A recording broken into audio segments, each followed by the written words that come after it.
Agárrense porque vengo enrachado. Tras un 95% de acierto en mis predicciones de la pasada Copa Libertadores y tras otro 95% de efectividad en mis pronósticos de la última Copa Africana de Naciones, hoy vengo a adelantarles qué va a pasar en la Champions League a partir de octavos de final. Si latino, suscríbanse al canal para admirar lo bueno que soy a la hora de adelantar el futuro. Y si no latino, también suscríbanse al canal para que vean lo divertido que es burlarse de mí.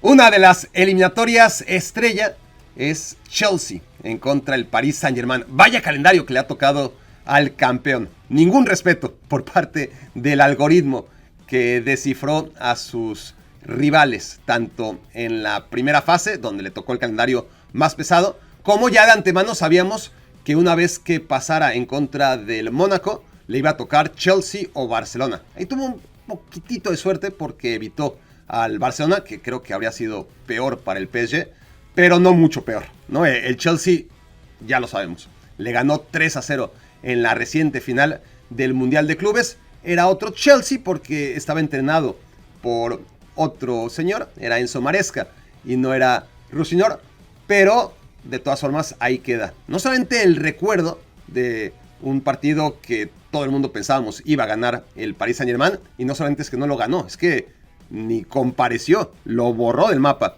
el Chelsea. Entonces eso hay que tomarlo en cuenta, es el antecedente directo. Acabó muy caliente ese partido, recordemos el incidente entre Luis Enrique y Joao Pedro, pero más allá de eso, el cansancio que viene arrastrando el Paris Saint-Germain creo que era bastante predecible después de ganarlo todo la temporada pasada, después de jugar el Mundial de Clubes, llegar hasta la final y luego empezar de vuelta la temporada 2025-2026 sin un plantel tan descaradamente amplio como el del Chelsea, ¿no? Que también tuvo su desgaste, llegó hasta la final de la Conference League, es distinto, pero al final la cantidad de partidos que jugó el Chelsea y después el Mundial de Clubes y luego volver a arrancar, también podría ayudar para justificar la irregularidad del Chelsea. Ahí están emparentados, pero empezando por el diagnóstico del Paris Saint-Germain, sí está claro que iba a ser muy difícil que los resultados fueran, al menos de inicio, tan brillantes como venían siendo al final de la temporada 24-25.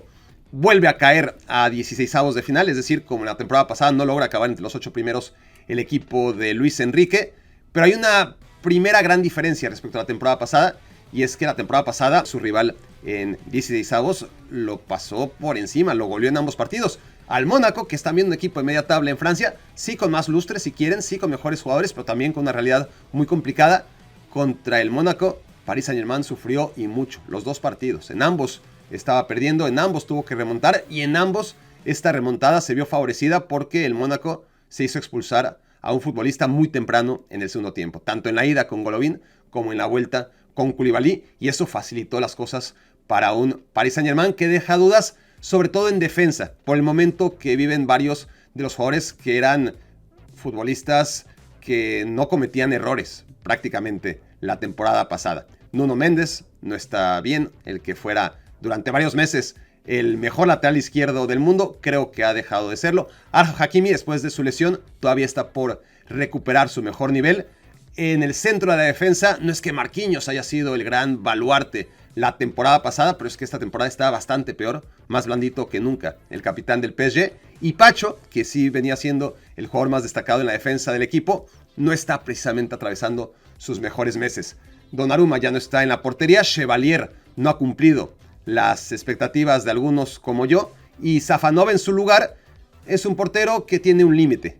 No es un portero de grandes partidos, me parece a mí, pero sí que es un portero para atajar penales. Y si llegan a esa instancia, ojo, porque el Chelsea va a ser favorito sin ninguna duda si llegamos hasta allá, porque además cierra en casa, esa es otra ventaja para el Chelsea, cerrar en Stamford Bridge por haber acabado entre los 8 primeros. Ha tenido buenas actuaciones este Chelsea, es verdad que hubo un cambio de entrenador, que aquel partido en contra del Barcelona, todavía dirigido por Enzo Maresca, fue el último gran partido del Chelsea, pero Rusinor llegó en su lugar, sufrió en los primeros partidos, le costó encontrar la victoria, pero a partir de ahí no ha vuelto a caer, sí que cayó en la Carabao Cup y de manera bastante clara. ante el Arsenal. Así que está por verse la capacidad de este Chelsea, que además tiene un buen partido por jugar este fin de semana en contra del Arsenal en la Premier League, y que tiene en Enzo Fernández y en Moi Caicedo a sus principales figuras en el medio campo. Ahí está muy bien,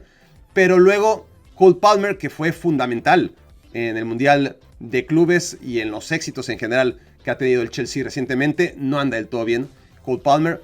Estevao es un jugador buenísimo, pero es natural que a su edad vaya poco a poco y todavía no tenga la consistencia que un equipo que aspire a hacer grandes cosas en la Champions League necesita. No es Estevao todavía ese tipo de jugador.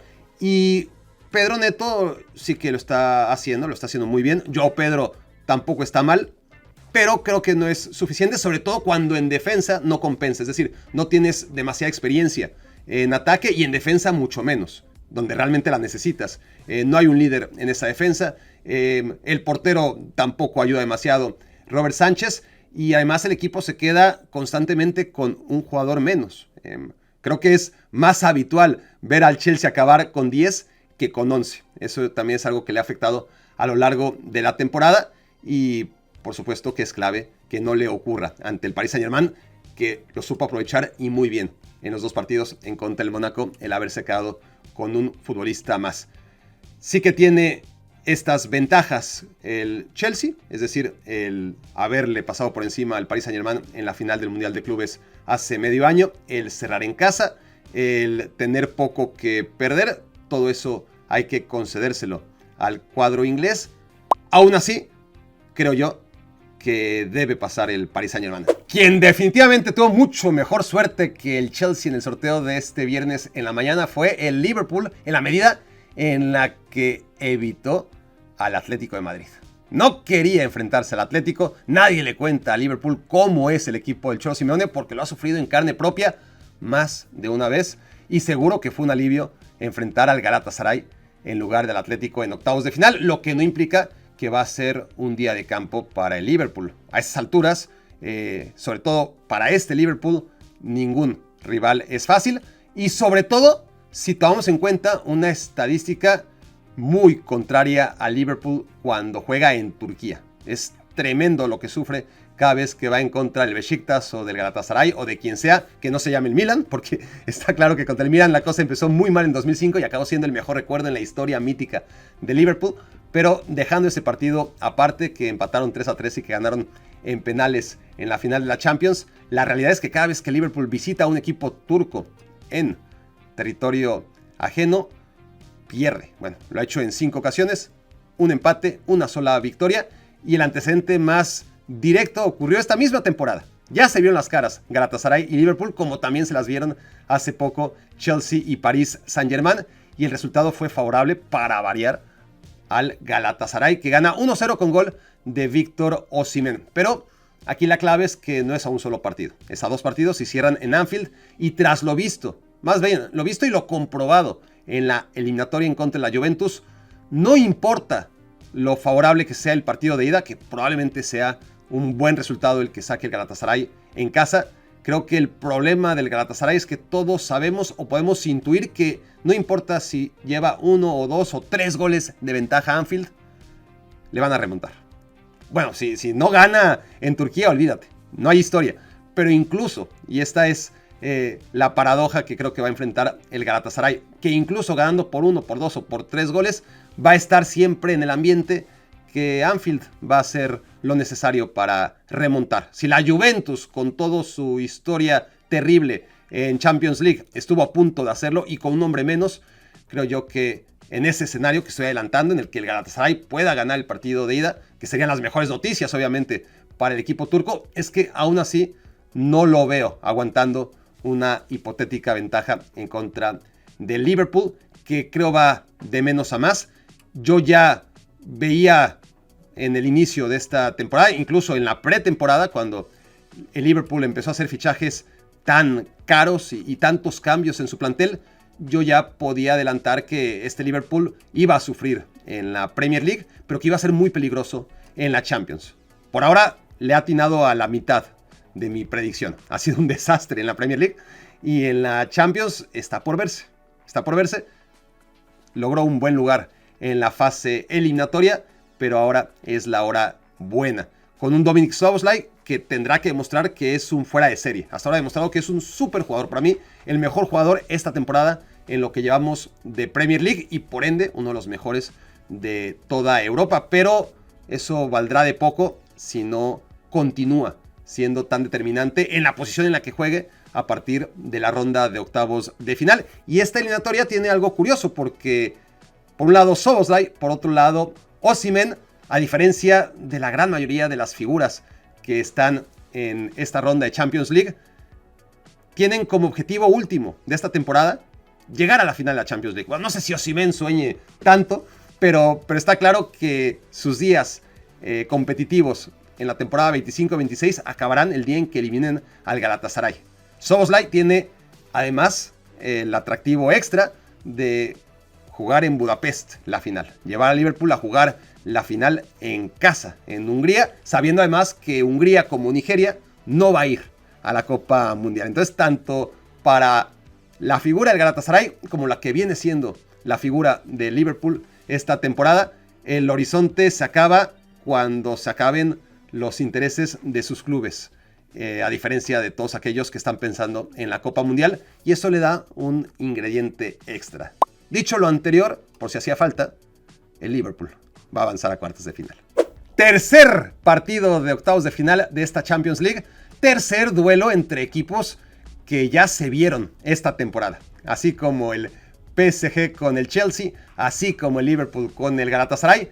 También estos dos ya se vieron esta temporada y todas las anteriores. Mala suerte para ambos.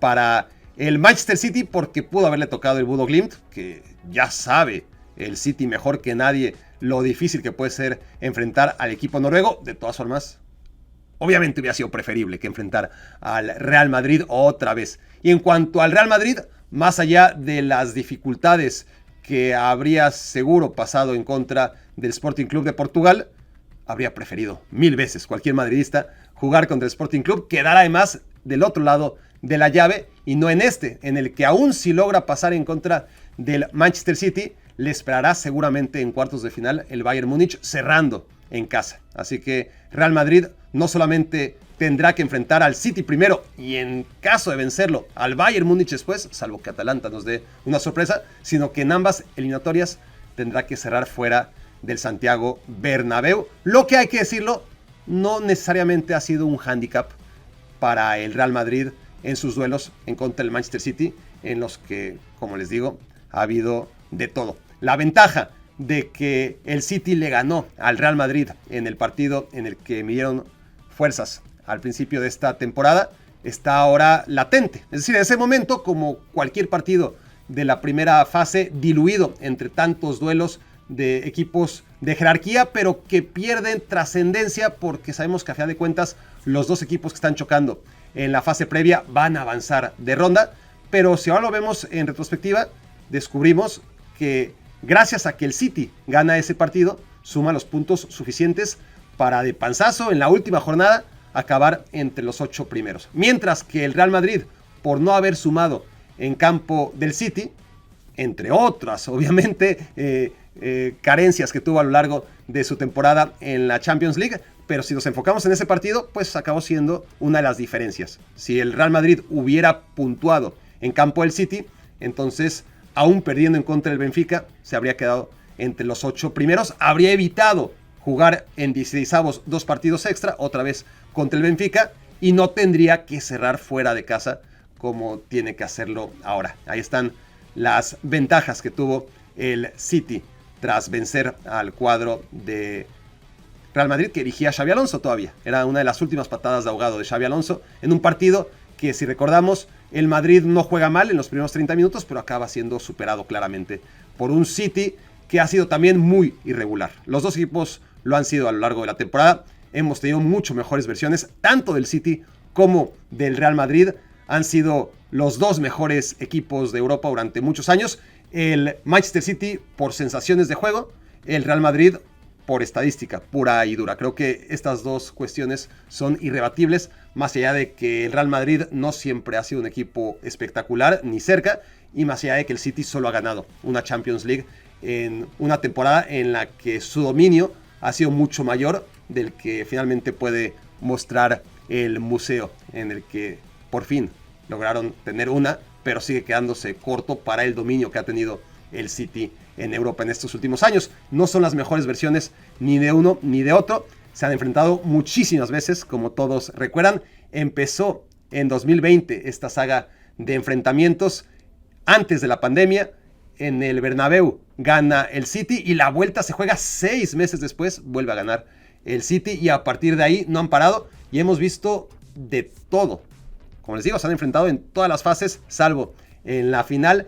A la siguiente vez fue la más recordada, creo yo, aquella en la que el City, todavía antes de la llegada de Erling Haaland, barrió al Real Madrid, pero el Real Madrid reaccionó en los últimos minutos, maquilló el resultado, perdió 4-3 y luego en la vuelta el Madrid se las arregló de último minuto cuando parecía que el cuadro Guardiola lo tenía todo controlado. Metió goles de último minuto, metió goles en tiempo extra, Rodrigo fue el héroe, metió un par y el Real Madrid logró avanzar en la eliminatoria más recordada de todas. Luego vino ya con Erling Haaland, aquella en la que el City destroza al Real Madrid antes de ganar el trébol. 4-0 gana el partido de vuelta. Luego llega una nueva eliminatoria en la que faltaba que se fueran a penales, porque ya habíamos visto goleadas, ya habíamos visto definiciones en tiempo extra, ya habíamos visto remontadas. Faltaba una definición en penales y también la tuvimos hace un par de años con aquel Panenka que falla Bernardo Silva ante Lunin.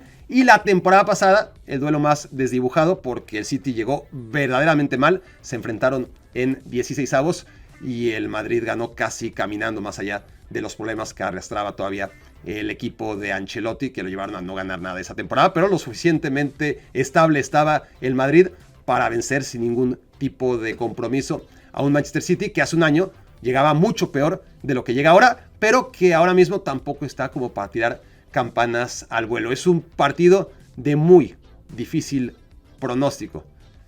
Creo yo que no hay que ir nunca, jamás, en contra del Real Madrid. Creo yo que el Real Madrid, de alguna u otra manera, con Álvaro Arbeloa, va a vencer al Manchester City de Pep Guardiola, que estará muy desgastado en su lucha por tratar de remontar en la Premier League. Creo yo, y lo digo titubeando, todavía con una última posibilidad de arrepentirme, pero me mantengo. Creo yo que el Real Madrid va a avanzar a cuartos de final. Atalanta, Bayern Múnich. Este no tiene antecedentes ni inmediatos ni tampoco remotos. Lo que sí es que la Atalanta, contra mis pronósticos y los de muchos otros, aún sin Gasperini, regresa a la Super Élite, a los 16 finalistas de la Champions League, y eso por supuesto que es una buena noticia. El calcio a la deriva tiene, por lo menos en su equipo más carismático de los últimos años, una representación más que digna, por más que parece tiene muy poco que ofrecer en contra del Bayern Múnich. Si bien no hay antecedentes entre estos dos, vaya que la Atalanta sabe lidiar contra equipos alemanes y hacerlo muy bien.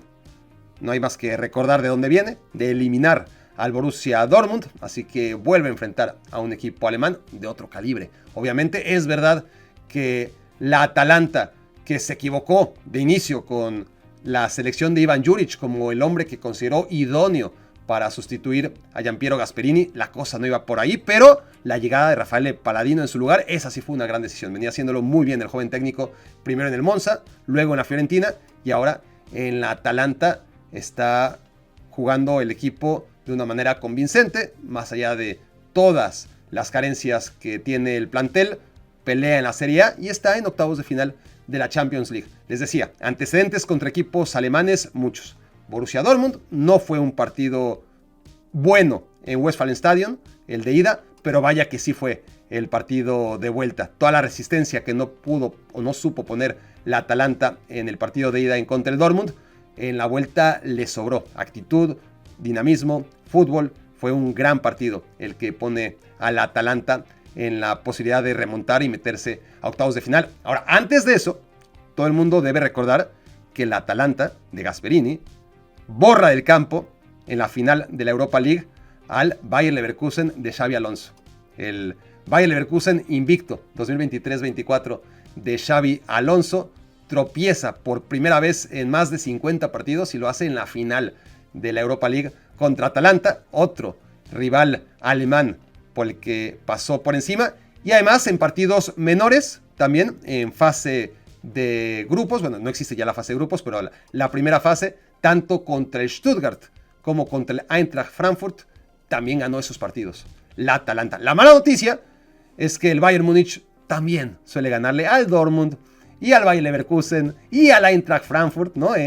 Una cosa es ganarle a equipos alemanes, otra cosa es intentar hacerlo en contra del Bayern Múnich, pero seguramente lo va a intentar y seguramente no lo va a lograr. Bayern Múnich es muy favorito para avanzar a cuartos de final. He hablado mucho hasta ahora de la fortuna en el sorteo de distintos equipos, y si alguien realmente fue el ganador del sorteo en Nyon, Suiza, ese es el Barcelona. Primero porque evita al Paris Saint-Germain, sabíamos que era Paris Saint-Germain o Newcastle United, y segundo porque todo lo que viene después parece un camino bien pavimentado, pero de eso hablaremos después. Hay que analizar el primer rival, y no sabemos si último, que va a tener el Barça en esta Champions League, porque el Newcastle United es engañoso, y mientras más se le subestime, más peligroso va a ser. Ciertamente es el 11º de la Champions League, ciertamente viene de vencer a nadie en los 16avos, pero ese nadie llamado Karabaj hizo una buena primera fase, dio algunos campanazos y no habría sido borrado el mapa de la manera en la que fue pulverizado por el Newcastle United si no fuera porque el Newcastle ha retomado la forma, porque está en un buen momento y porque estos partidos, a diferencia de otros momentos en la historia de la Champions League en que se hacía el sorteo octavos de final y de aquí a que se jugaran pasaban literalmente 3 meses, ahora es en este instante, ¿no? Juegan en 10 días la ida, a la semana siguiente la vuelta, y parece que este es un buen momento para el Newcastle United. Vamos a ver si lo logra mantener. Es un equipo muy peligroso. Ya se enfrentaron, por cierto, al igual que prácticamente todos los duelos que hemos visto hasta ahora. Hay un antecedente directo. En la primera fase ganó el Barcelona, pero el resultado es engañoso. Fue una gran actuación de Marcus Rashford. La actuación de Rashford desde que viste los colores del Barcelona no ha vuelto a tener una así y no sabemos si volverá a lograrlo.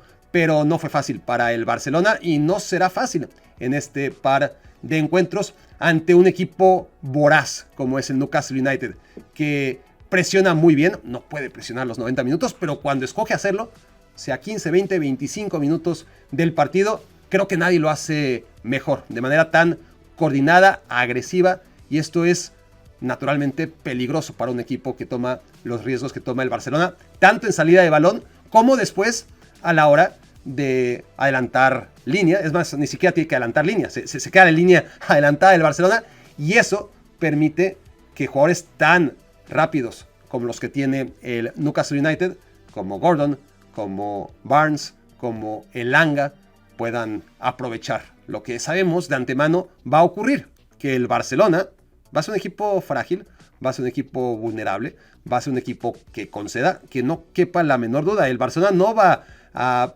poder remediar los problemas que viene arrastrando desde hace tantos meses y más de un año que llegó Hansi Flick de un partido a otro. No, este es el Barcelona, y la clave estará en si, como en tantas otras ocasiones, el equipo puede generar un caudal ofensivo en el que le salgan las cuentas. Que no importe cuán vulnerable es en defensa, cuánto conceda, porque el Barça va a generar las ocasiones que necesite y sobre todo va a tener la puntería necesaria para que al final le salgan las cuentas y todo lo que conceda en defensa se multiplique en ataque. Esa es la clave del equipo de Hansi Flick. Para ello necesitará una dosis de fortuna y veremos si la tiene en contra del Newcastle United. Yo creo que sí, que se le va a complicar, pero que resolverá en el Camp Nou, no por muchos goles, va a ser una eliminatoria pareja, pero el equipo catalán avanzará a cuartos de final.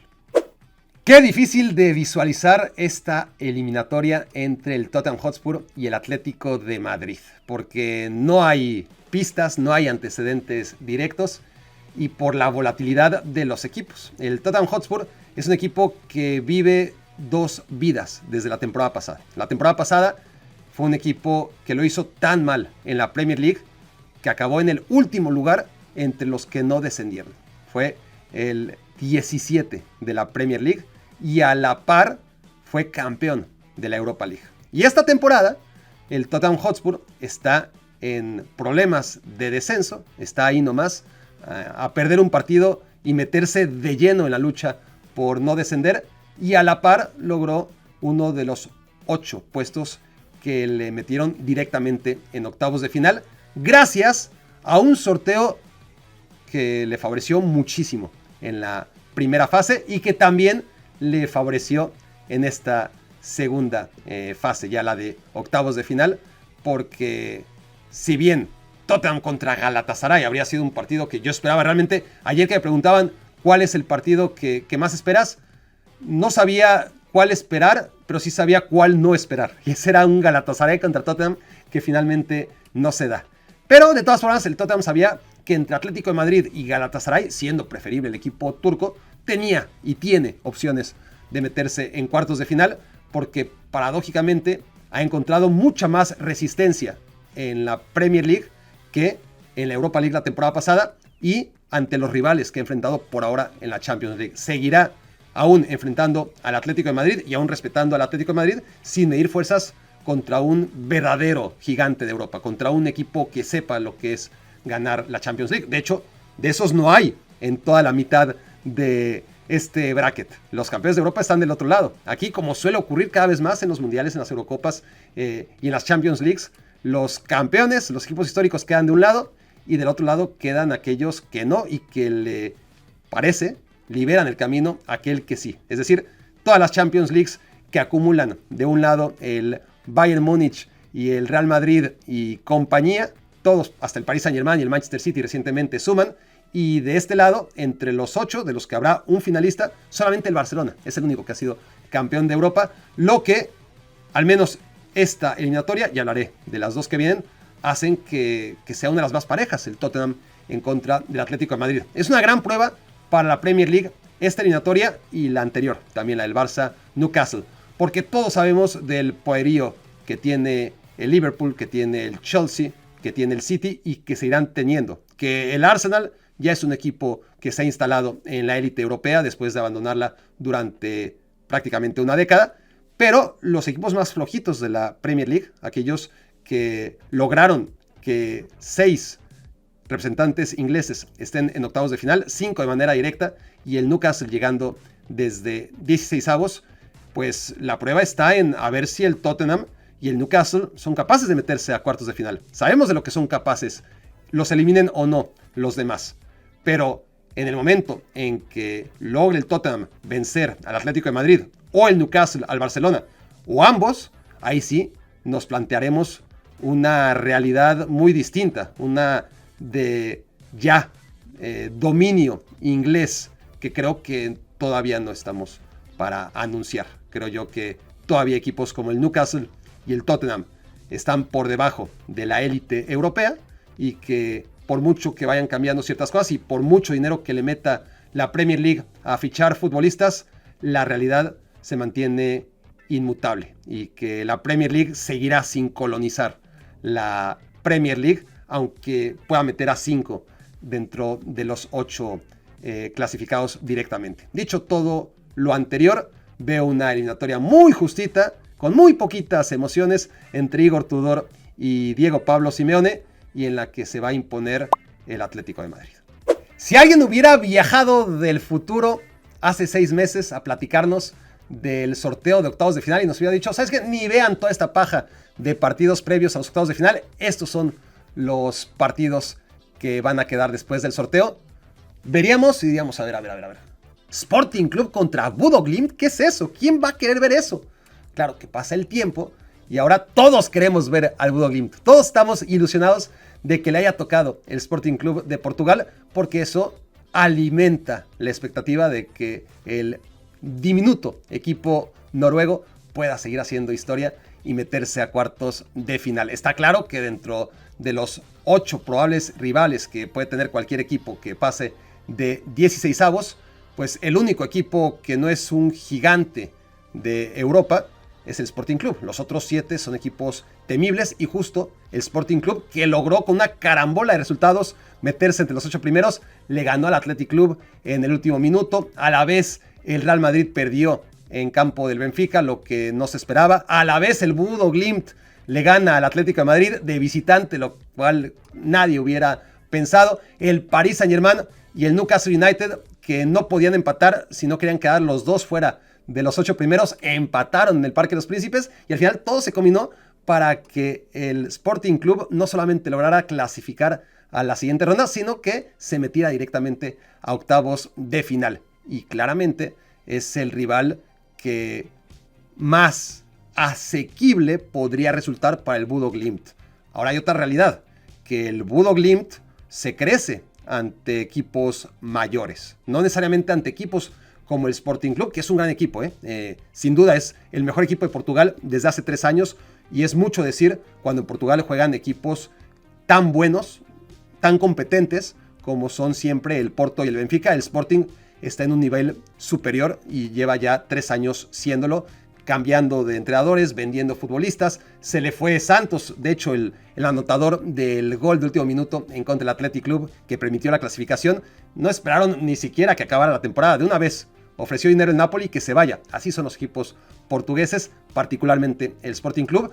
Pero bueno, dentro de todo esto que hay que reconocerle al equipo portugués, sí que es este tipo de equipos no tan grandes, que son justo contra los que mejor se ha visto el Bodo Glimt. Porque si analizamos esta temporada en la Champions, el Bodo Glimt no ganó ningún partido hasta que no fue, contra todo pronóstico, a ganarle al Manchester City en casa. Y no hacía tanto frío en ese partido en particular. Vamos a ver qué tanto frío va a haber en el Círculo Polar Ártico.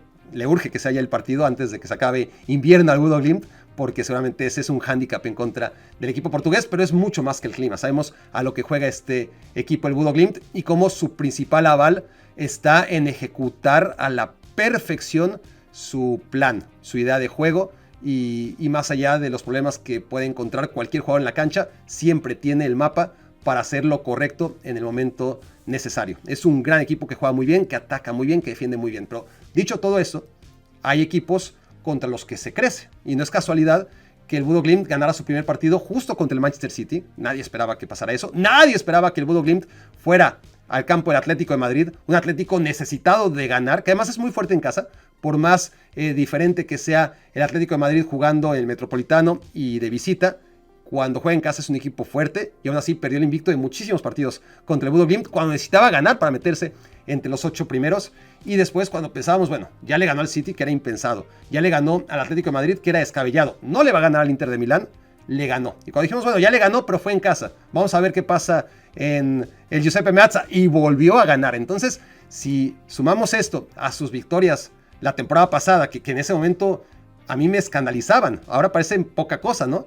Pero un equipo que le ganó a equipos de la dimensión del Porto, de la Lazio, de Olympiacos en Europa League pasada, que se metió hasta semifinales y luego perdió contra el Tottenham Hotspur, que en la Conference League de hace un par de años goleó sin ningún tipo de piedad a la Roma de José Mourinho. No es algo nuevo, es algo que se ha ido gestando, una historia muy bonita esta del Bodo Glimt, pero hay algo particular y algo que se tiene que analizar. Las derrotas del Bodo Glimt generalmente han sido ante equipos cínicos, equipos que llegan a la conclusión, Bodo Glimt lo que mejor hace es la transición, atacar de manera directa.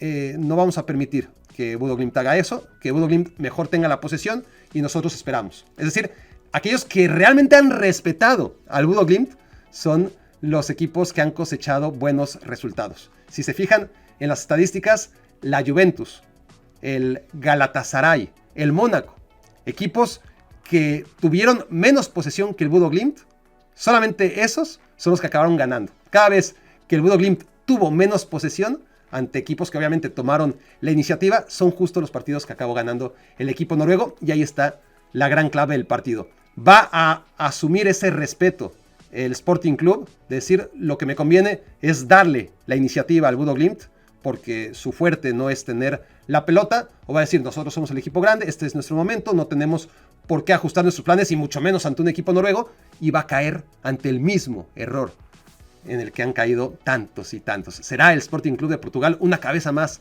en la colección del Bodo Glimt? Me gustaría decir que sí, voy a decir que no. Como dije que no contra el Inter, no contra el Atlético de Madrid, no contra el Manchester City, etcétera, etcétera, etcétera. Espero de corazón equivocarme, pero creo yo que hasta aquí llego. Si hay una eliminatoria dispareja, esa es Arsenal contra Bayer Leverkusen. Es verdad que son dos equipos que históricamente van perseguidos por una nube negra, ¿no? Tienen esa fama, los dos equipos, creo que bien ganada en general, de ser equipos a los que la tragedia persigue. Y veremos qué pasa en este duelo entre el Bayer Leverkusen, que tuvo su año de gloria, o sus 2 años de éxitos con Xabi Alonso, pero que de todas formas, llegado a la final de la Europa League, la perdió contra un Arsenal que ya jugó semifinales la temporada pasada, que es un equipo muy fuerte, pero que sigue siendo el Arsenal. Se benefició obviamente el Arsenal de ser el mejor equipo en la fase de grupos, ganó todos sus partidos, ganó todos sus encuentros por más de un gol. Además, esto hay que decirlo, no el último, justamente cuando se enfrentaban el mejor contra el peor, el 1 contra el 36 en campo del Arsenal, y entendido que el Arsenal jugó contra suplentes, de todas formas fue un partido en el que iba ganando por más de un gol, como siempre, todos sus partidos los ganó por más de un gol, hasta que en la última jugada, en el último minuto, el Kiryat Almaty de Kazajistán hizo el 3-2, con lo que el Arsenal acabó ganando todos los 8 partidos, pero solamente ese no lo ganó por más de un gol de diferencia. Pero bueno, dicho lo anterior, si hay una eliminatoria dispareja, más aún que la del Bayern-Atalanta, creo que es esta. El Bayer Leverkusen, aún con todo lo que tenía el equipo de Xabi Alonso, y con Xabi Alonso fue un equipo que no pudo dar un golpe sobre la mesa en los momentos importantes a nivel europeo, y ahora que lo han desmantelado, menos aún. Creo que mucho ha hecho Hjulmand en la dirección técnica del equipo para que compita en la Bundesliga. Yo, que soy catastrofista, pensaba que iba a estar hasta en puestos de descenso después de perder a tantos jugadores. Pierre Hincapié, por ejemplo, ¿no? Uno de tantos, Pierre Hincapié, que se fue al Arsenal a ser suplente del Arsenal, por más que viene jugando recientemente en el lateral izquierdo. Es la eliminatoria más descompensada de todas, y creo que el Arsenal la debería de resolver rápido desde el partido de ida. Empecemos a analizar ahora mucho más rápido los partidos que posiblemente nunca serán. Aunque quién sabe, lleva una racha muy interesante, tanto en Sudamérica como en África. Europa se me complica más, es menos predecible, me parece. Pero empecemos entonces por ese hipotético cuartos de final entre un Liverpool que recibiría en casa al Paris Saint-Germain en el partido de vuelta, como ya pasó en los octavos de final de la temporada pasada. Veremos si el Paris Saint-Germain avanza. Ahí tengo obviamente muchas más dudas que en el Liverpool, sobre todo porque estaba pensando, mientras hablaba de la siguiente eliminatoria, que otra gran cualidad que tiene este Chelsea, otra amenaza, es que cada vez que cambia de entrenador a mitad de temporada, acaba en la final de la Champions League. O por lo menos podemos asegurar que el Chelsea nunca en su historia ha alcanzado la final de la Champions League sin antes haber cambiado entrenador a mitad de temporada. Pasó en 2008 cuando Aaron Grant a mitad de campaña sustituyó a José Mourinho. Pasó en 2012 cuando se fue Villas-Boas y llegó Di Matteo en su lugar. Y pasó en 2021 cuando Lampard fue destituido a mitad de temporada y su lugar fue ocupado por Thomas Tuchel. Esta temporada Enzo Maresca no es el entrenador del Chelsea y veremos, complicado, si Rusiñol logra llevarlos hasta la final. Mi pronóstico es que se va a quedar en octavos y que veremos, por ende, les decía, ahora sí, cierro paréntesis, Paris Saint-Germain en contra del Liverpool, que creo que todos tenemos la obligación de recordar lo que fue el partido de ida. El Liverpool era el favorito. El Liverpool tuvo la mala suerte de, a pesar de ser el líder en la primera vuelta, lo que viene siendo el Arsenal esta temporada, líder tras los 8 primeros partidos, le sirvió de nada porque a la mera hora tuvo que enfrentarse al Paris Saint-Germain en octavos de final, y el Paris Saint-Germain, sin ser para nada favorito, le pasó por encima en el Parque de los Príncipes, a tal grado que Alisson Becker tuvo la mejor actuación que yo he visto en ningún portero en mi vida. Fue así, de exagerado, y diría yo, de real, lo que vi en Alisson Becker y lo que tienen que recordar todos en aquel partido que se jugó apenas hace un año. Alisson quizás no está en su mejor momento de forma, pero de todas formas, si vamos línea por línea, creo que Liverpool llega mejor en la portería, por lo menos, que el Paris Saint-Germain. Y el Paris Saint-Germain ya hablé todas las carencias que le veo a lo largo de la temporada, y que como no va a tener descanso, es una realidad, todo lo contrario. Ahora el calendario se acelera, porque además estamos previo a una Copa Mundial. Me parece a mí que eso va a acabar pasándole factura a un Paris Saint-Germain en contra de un Liverpool que, por el contrario, tiene obviamente la obligación de acabar entre los 5 primeros de la Premier League. No va a tener mayor problema para lograrlo. Se va a poder enfocar en la Champions League y tiene a los jugadores necesarios para vencer al Paris Saint-Germain. Así que si todo había sido muy predecible hasta ahora, apuesto porque Liverpool va a llegar a semifinales y hasta aquí va a llegar el PSG. Si se cumplen mis pronósticos en octavos de final, nos espera un clásico en cuartos de final. Dije un clásico, debí decir el clásico. Es el clásico de la Champions, Real Madrid contra Bayern Múnich, que a diferencia de todas las demás rivalidades que pueden ser pasajeras entre dos equipos de países distintos, aquí no. Es una rivalidad que se ha ido alimentando a través de las décadas. Pasan los años, las épocas, el Madrid sigue siendo el Madrid, el Bayern sigue siendo el Bayern, dos gigantes en sus países y en el continente europeo, que cada vez que se enfrentan, cada 2, cada 5 o cada 10 años, suelen dar eliminatorias épicas que pueden ir a cualquier lado.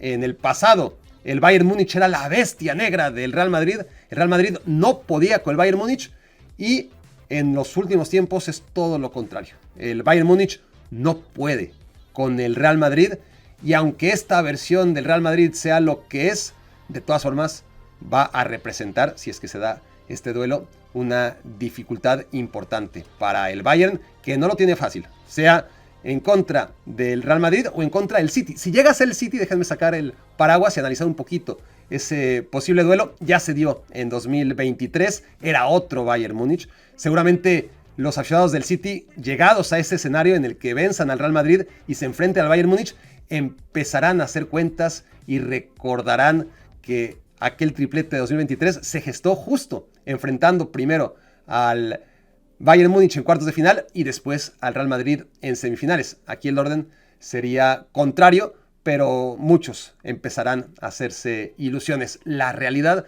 es que así como Guardiola le pasó por encima a su ex equipo en 2023 antes de ganar el triplete, este Bayern Múnich es distinto y este City también es distinto, y no vería favorito al City en contra del Bayern.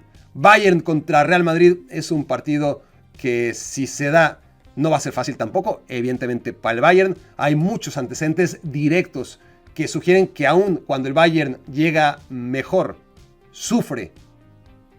Puede ser un arbitraje, puede ser un error de Neuer, puede ser un error de Ulreich, pueden ser una plaga de lesiones, pero siempre en los últimos tiempos, cuando enfrenta al Real Madrid, algo malo le pasa al Bayern Múnich y acaba fuera.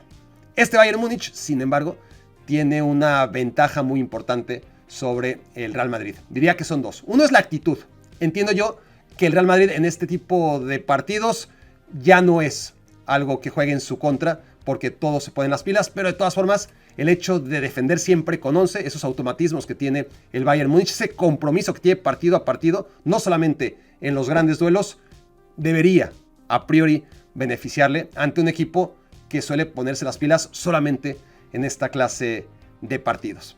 Entonces, si el Real Madrid se va a beneficiar de su historial contra cualquier equipo del mundo, contra el Bayern también, que por algo tiene más de 2 veces la cantidad de Champions que tiene el Bayern, porque no importa que el Bayern tenga 6, el Real Madrid tiene 2.5 más, ¿no? Tiene 15, es tremendo, pero de todas formas, si hay un equipo históricamente que no debería pesarle esa magnitud histórica que tiene el Real Madrid, más allá de los antecedentes directos de los que ya hablé y son claramente favorables al Real Madrid, ese rival es el Bayern Múnich. Y si hablamos de presente y no de pasado ni de historia, donde el Bayern Múnich es de los que mejor puede competir con el Real Madrid, entonces es un equipo con un compromiso partido a partido que creo que lo hace muy fuerte. La otra ventaja es que ambos tienen una calidad tremenda en ataque, ¿no? Ambos tienen dudas en defensa, ahí podemos concluir que están parejos.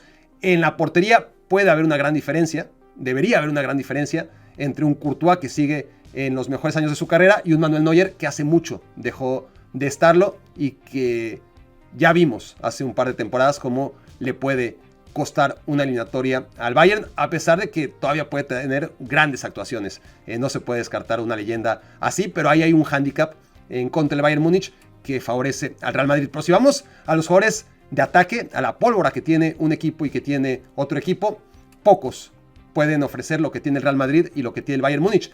Hay una gran diferencia favorable al Bayern Múnich, que mientras el Real Madrid puede ser Vinicius espectacular, puede ser Mbappé espectacular, pero juntos no son compatibles, no suman, sino que contrarrestan. Uno anda muy bien, entonces el otro no tanto. En el Bayern pasa todo lo contrario. Son absolutamente complementarios Luis Díaz, Michael Olise y Harry Kane. Se hacen mejores los unos a los otros. No solamente suman, sino que multiplican. Creo yo que una eliminatoria que sería deliciosa, esta vez sí, el Bayern Múnich avanzaría, dejaría fuera al Real Madrid. De lo que más se habla en este sorteo, por lo menos lo que más he escuchado yo, además de cómo se repite una y otra vez el duelo City contra Real Madrid, es lo fácil que dicen es el camino del Barcelona. Y sí, claramente, ya lo dije, el Barcelona tiene un camino que aparentemente está pavimentado hasta la final. Sin embargo, Newcastle United no va a ser fácil, de eso ya hablé. Pero hipotéticamente el Atlético de Madrid va a ser todavía más complicado. Creo que se pasan por alto de manera muy sencilla 3 factos muy importantes que pueden marcar esta eliminatoria. Uno, es un antecedente inmediato. Es más, un antecedente que todavía no es antecedente del todo, porque ha de jugarse todavía el partido de vuelta de Copa del Rey antes de que llegue este hipotético partido de cuartos de final. Pero pase lo que pase en el partido de vuelta de semifinales entre el Atlético y el Barça, lo normal es que no pase nada. Por lo menos que no pase nada grave como para que el Atlético pierda su gran ventaja tras ganar 4-0, porque además fue una victoria contundente, un primer tiempo en el que al Barça le sale muy barata la goleada y fue hace muy poco tiempo. Ahí va a estar ese antecedente directo y mucho tendrán que cambiar las cosas para que el Barcelona compita como no pudo competir definitivamente en el Estadio Metropolitano. Ahora, si nos vamos a antecedentes menos directos, pero dentro del marco de la Champions League, la realidad es que el Atlético de Madrid del Cholo Simeone se ha enfrentado 2 veces al Barcelona en 2 ediciones distintas de la Champions League y en las 2 ha avanzado y eliminado al cuadro culé. Ocurrió en 2014 cuando al Barça lo dirigía el Tata Martino y ocurrió en 2016 cuando el Barça llegaba de ganar el triplete con Luis Enrique y el Barça de Luis Enrique cayó ante el Atlético de Madrid de Diego Pablo Simeone. Ciertamente era otro Atlético de Madrid, mismo entrenador, pero capaz de jugar finales de Champions League. Tanto que justo en esas 2 ediciones acabó jugando la final, eliminando al Barcelona en el camino y perdiendo contra el Real Madrid en la final en ambas ediciones 2014-2016. Pero ahí tenemos ya antecedentes peligrosos, tanto a nivel local en Copa del Rey y muy directos, como a nivel Champions League. No tan directos, pero sí que te hablan de lo que ha sido capaz de hacer el Atlético de Madrid históricamente, dirigido por el mismo entrenador que sigue al mando. El tercer tema que hay que considerar es que si el Atlético de Madrid elimina al Tottenham Hotspur, va a heredar la posibilidad de jugar de local el segundo partido, el partido de vuelta. Eso es una laguna dentro del reglamento que tiene la Champions League. Y en lugar de favorecer directamente siempre al mejor rankeado y que este juegue el partido de vuelta en casa, aquí no, el que le gane al mejor rankeado, en este caso el Atlético le gana al Tottenham que estaba mejor rankeado que el Barça, entonces hereda su ranking y recibe el partido de vuelta en el Estadio Metropolitano y ese también puede ser un factor a considerar. Por todo esto, parece que voy a decir que va a ganar el Atlético de Madrid. No, creo que va a avanzar el Barcelona, a pesar de todo, pero que no va a ser sencillo de ninguna manera. Para cerrar los cuartos de final, Arsenal contra Sporting Club de Portugal.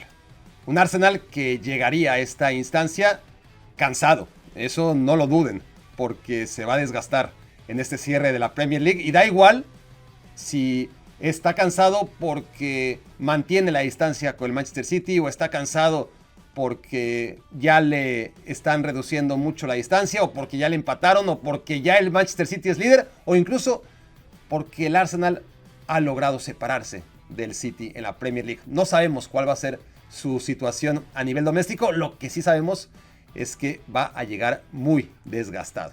Y de eso tendrá que beneficiarse un Sporting Club que tras eliminar, si es que elimina, ojalá me equivoque, al Bodo Glimt, llegará con nada que perder y con además la experiencia de saber cómo vencer a rivales muy superiores. El Sporting Club le ganó esta misma temporada en la primera fase al Paris Saint-Germain con 2 goles de Luis Suárez. El Sporting Club de Portugal goleó, aunque en ese momento tenía a Víctor Gyökeres y ahora Víctor Gyökeres juega en el que sería su rival, pero goleó 4-1 a un Manchester City que sí venía siendo un desastre, pero hay que meterle 4 goles en Champions League al equipo de Pep Guardiola, como hizo en ese momento el Sporting. Es un equipo que claramente irá con las de perder, pero a veces, ¿no? Cuando ciertos jugadores se enfrentan a su ex equipo, sus compañeros se motivan de alguna manera, o sus ex compañeros, y se ha visto, ¿no? Se han visto sorpresas.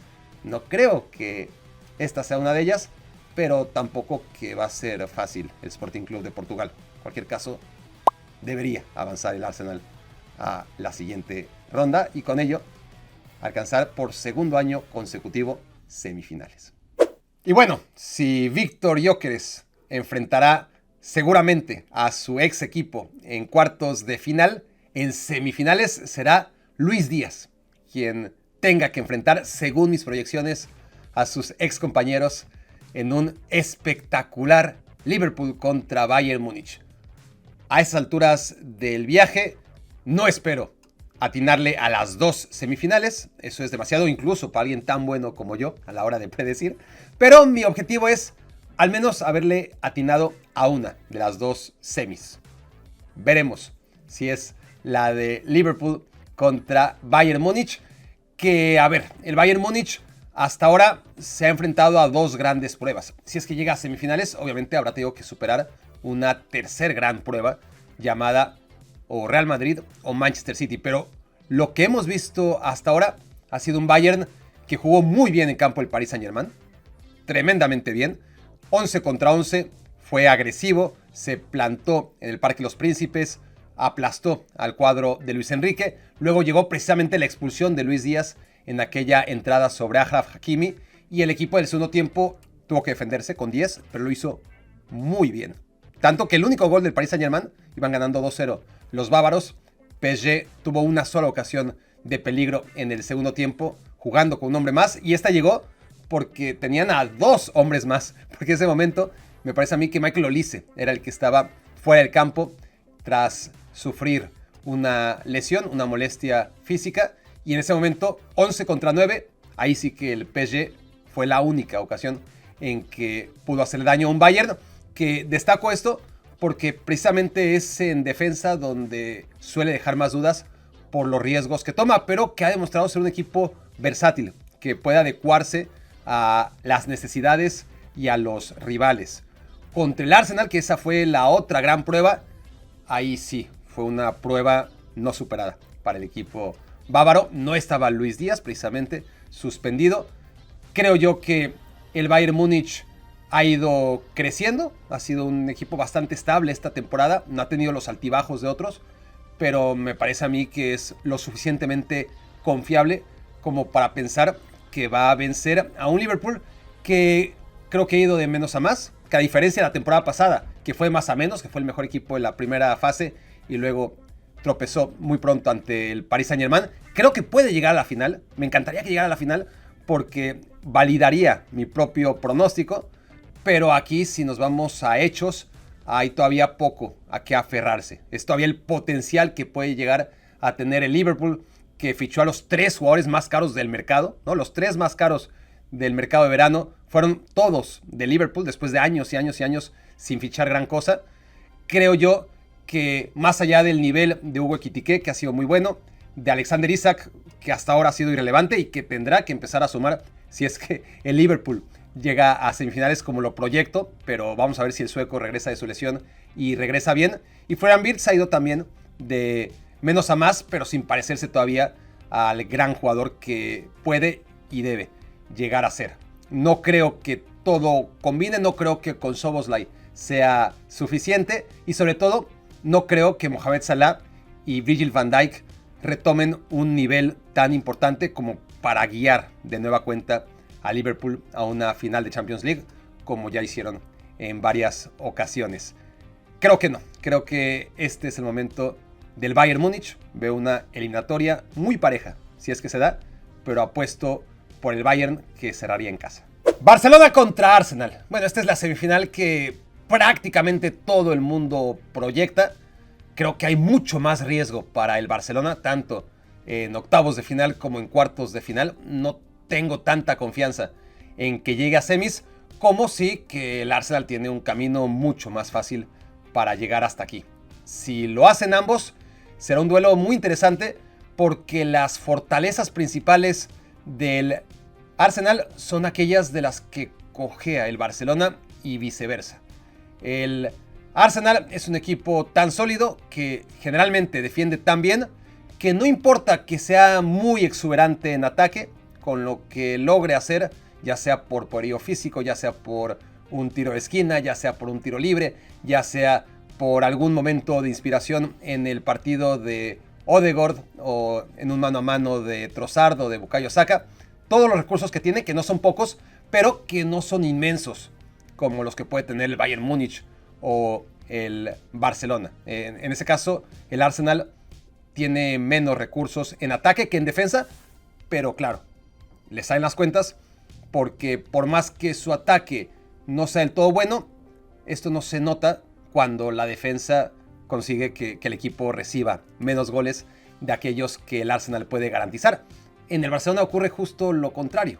Por mal que defienda, se trata de que ataque mejor, ¿no? De que el poderío de su ataque sea mayor que las lagunas defensivas que exhibe el equipo.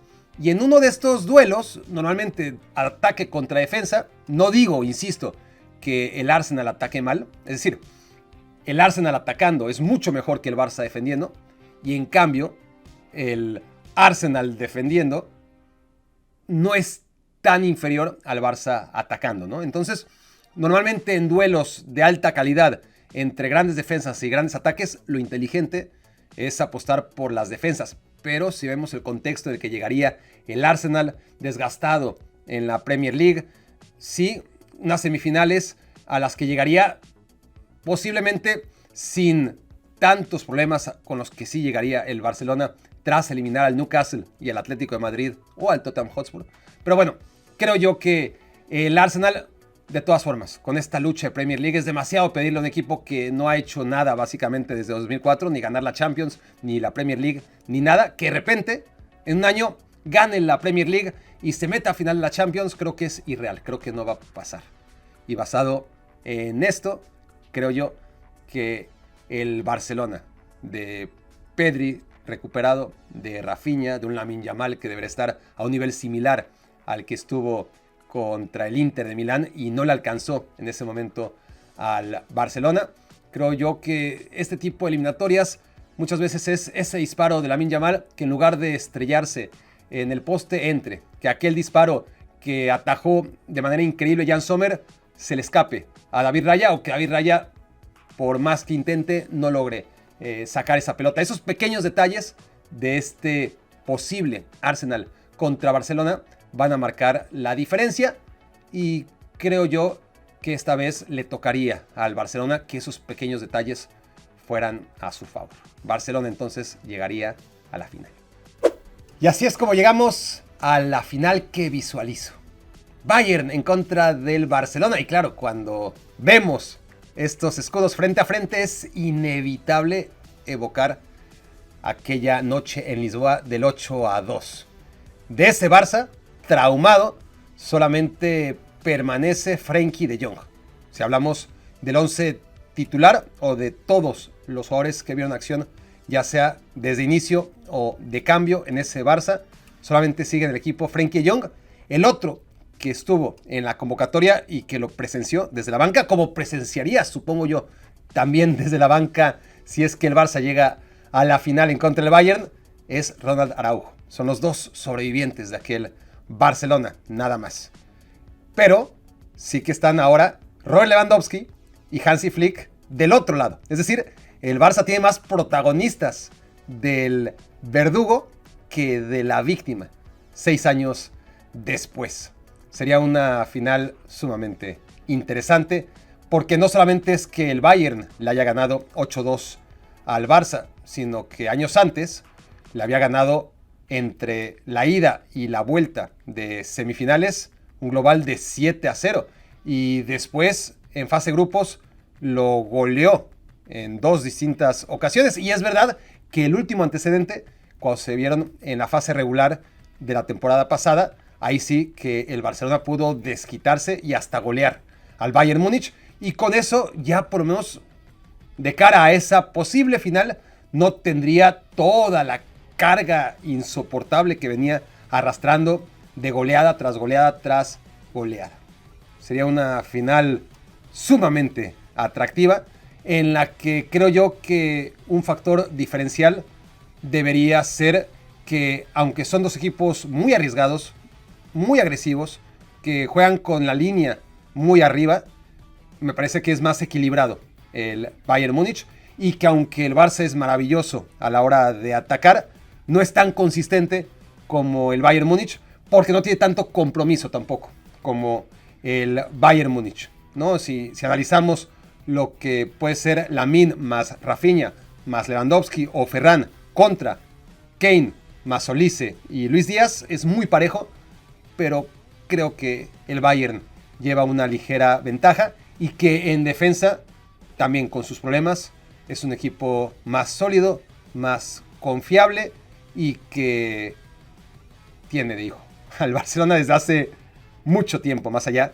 de ese último antecedente que sí fue favorable para el Barcelona. Creo que el Barça es un equipo joven todavía que romperá el techo con el que se encontró la temporada pasada, que fue el de semis, llegará a la final y otra vez, cuando asumes los riesgos del Barcelona, cuando no puedes confiar en tu solidez defensiva y dependes de los errores del equipo rival a la hora de castigarte, el Bayern no suele ser un equipo que comete errores, mucho menos con estos 3 atacantes.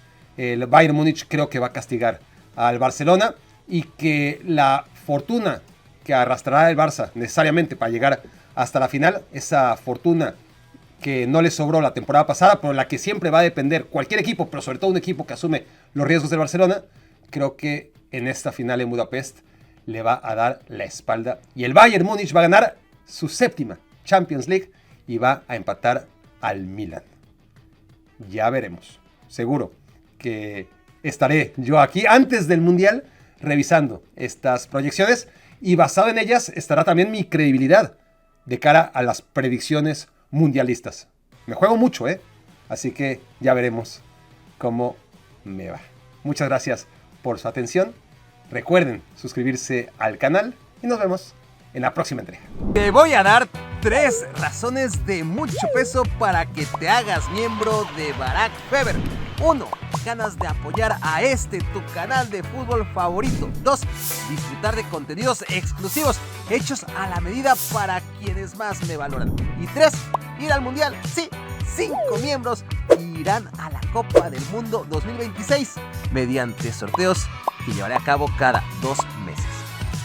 Me suscribí 2 días antes del sorteo y gané. Como yo fui afortunado, me parece que no me van a ir al Mundial. Ya fueron anteriormente en Barcelona contra Real Madrid, entonces son grandes experiencias que vale la pena. Por videos, por la interacción y por los viajes, o sea, es una magnífica manera de seguir a alguien, ¿verdad? Para que no te pierdas de nada, sígueme en el canal de difusión en WhatsApp.